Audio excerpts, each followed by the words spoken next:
the way in which Devil's Tower Road is developing, there seems to be no end to this continuous building program, and we don't really know what's going to happen or what we're going to be seeing there until it goes through individually through DPC, and everything is being sort of decided upon individually rather than as a holistic plan to look at the whole area and how it will look, so that the people of Gibraltar basically know what to expect. At the moment, it's still very much something that presents itself. It goes up, usually quite these tall towers which really are blocking the view of the north face of the rock, which is something which we all appreciate as being vital to our image and our history.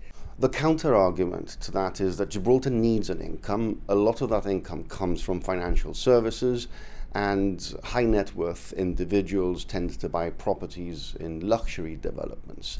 And of course, Gibraltar is limited in terms of areas to construct.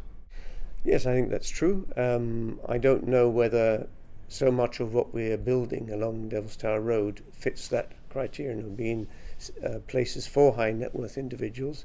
We have, studio flats, a whole block of studio flats being built.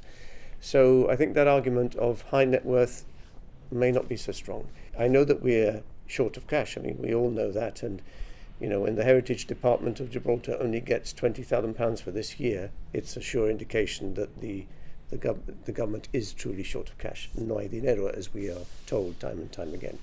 But I think that we do need to look at the medium to longer term. You can't see everything being put into, all the eggs being put into this basket, so to speak, and then afterwards having a legacy that we wish hadn't occurred.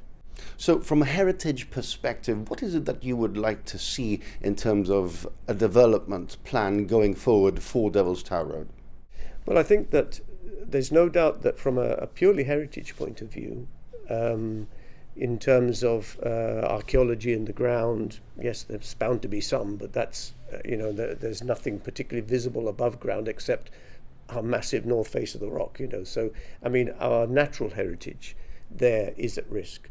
I think that, being members of the DPC, the Heirtage Trust, has an opinion other than purely conserving a building or that sort of thing, so that we actually do have a feeling as representing the conscience of the people of Gibraltar to be able to improve, or rather to have a future Gibraltar that we're happy to live in and content with, and I think that this is where there is risk, particularly in the north, in Devil's Tower Road, the north area, whereby we may be developing a glass and concrete wind tunnel that is going to be very unpleasant to live in, even quite apart from the disruption, the continuous disruption and the movement of traffic to build all these buildings.